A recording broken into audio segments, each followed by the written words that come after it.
So today we are going to do a summary of the poem The Scholar Gypsy, which is prescribed in a BA final year syllabus. So first of all, we need to learn about the poet who has written this poem. Matthew Arnold was an English poet, literary critic, and a philosopher. He was a thoughtful and intellectual poet who often dealt with the problem of isolation, which was common in 19th century England. The loss of faith and belief led to a lot of frustration and pessimism. Arnold was indeed a remarkable figure of the 19th century and, like Tennyson and Browning, holds an important place in the literature of the times. His poetry vividly reflects the changing social, literary, economic, and religious conditions of his age. His essays in criticism are appreciated even today. His criticism influenced every major English critic, T.S. Eliot and Lionel Trilling included. His poetry too influenced the modern poets. Poets like W.B. Yeats, Sylvia Plath, Sharon Olds, and James Wright paid tribute to his influence, and they too reflected the atmosphere of their days. The Scholar Gypsy. The Scholar Gypsy was published in 1853 and was based on a 17th century Oxford story found in Joseph Glenville's The Vanity of Dogmatizing. It is Matthew Arnold's best and perhaps the most popular work. It tells the story of a poor Oxford scholar who left Oxford to join the Gypsies. He became so friendly with them that they told him all their secrets. Later on, he was recognized amidst the Gypsies by two of his former fellow students. The poem, stanza first and second, Arnold begins the scholar gypsy in a pastoral mode, invoking a shepherd and describing the beauties of a rural scene, with Oxford in the distance. The speaker, the poet, asks his fellow shepherds to take the flock and not leave them unattended. While the others take the sheep for gazing, the poet will sit in one corner where the reapers have begun their work. The poet will be sheltered from the summer sun in this corner and will remain there till sunset. This is followed by a description of the pastoral scene. He can see the fields of corn and the poppies and can see the green roots and the yellow stalks.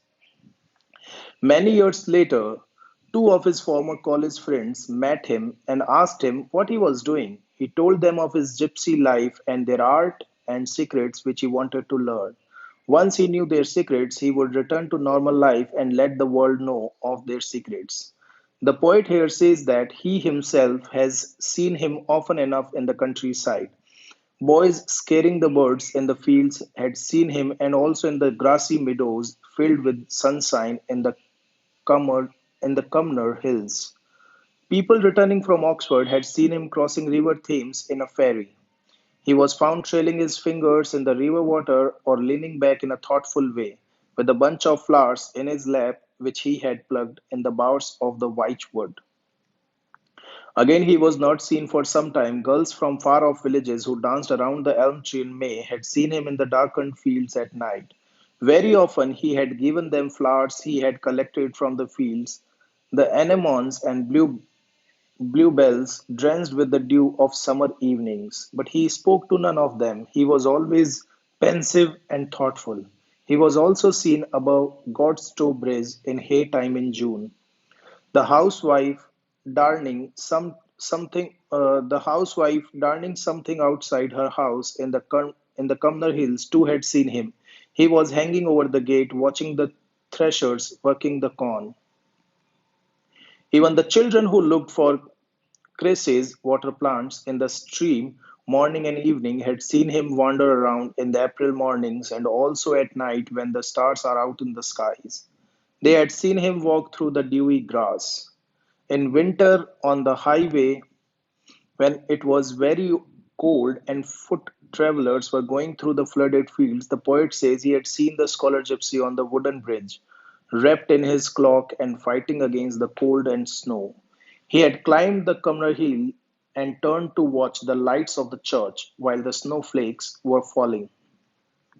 The scholar gypsy is beyond the wear and tear of modern life. In the hustle and bustle of modern life, man is far too busy trying to survive. He passes from shock to shock, trying to make the best of life. Man is tired of life and yearns for the peace the scholar gypsy had known. The scholar gypsy knows nothing of the problems of the modern life, as he has renounced such a life by giving up Oxford and retiring to a quiet life with the gypsies.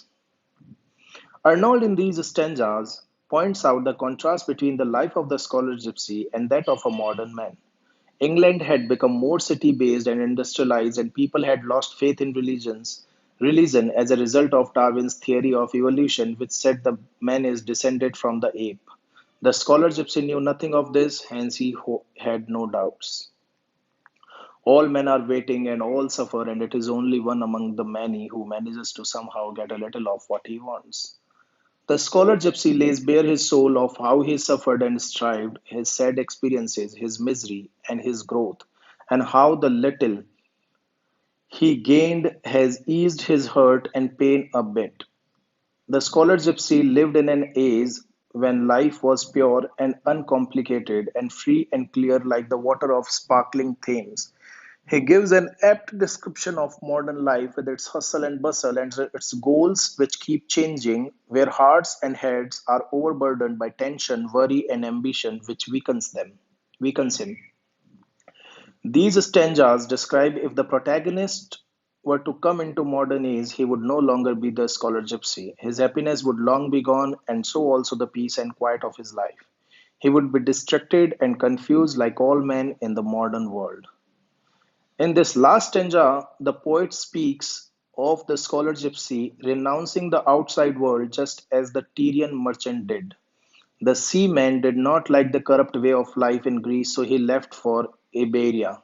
He was seen slowly and quietly slipping away from Greece to Iberia because he wanted to escape the corruption in Greece and start a new life in Iberia. Main idea: the poem has many descriptions of the beautiful countryside and romantic dream visions, elegiac arguments, and finally an epic simile. It is about a spiritual crisis faced by his age as a result of loss of faith. The changes that took place in the 19th century resulted in an atmosphere of uncertainty, and questions were raised about the meaning and significance of life. Elements in the poem. Arnold himself called his poem an elegy, a poem of mourning, but it is more than that. It has landscape descriptions, narrations, dream visions in pastoral surroundings, and other elegiac features. He was mourning the passing away of a way of life presented in a pastoral form. In form, it is a whole. Continued, Arnold brings together two opposed worlds: the idyllic world of the scholar gypsy and the sick world of the poet speaker.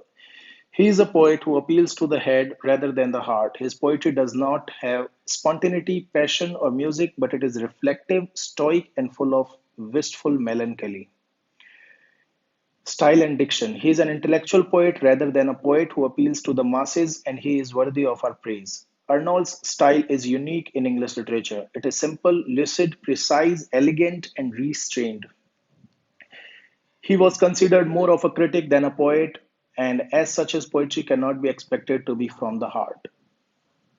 Points to be considered: give the salient feature of Matthew Arnold as a poet, discuss Arnold as an elegiac poet, discuss Arnold as a poet of nature, write a short note on Arnold's classicism and Hellenism, write a note on Arnold's style, discuss the note of melancholy in Arnold's poetry, discuss Arnold's poetry as a criticism of life. So, this was the poem, students, which we discussed today. The Scholar Gypsy, which is prescribed in our BA final year syllabus. If you have any question related to this poem, you can ask me directly.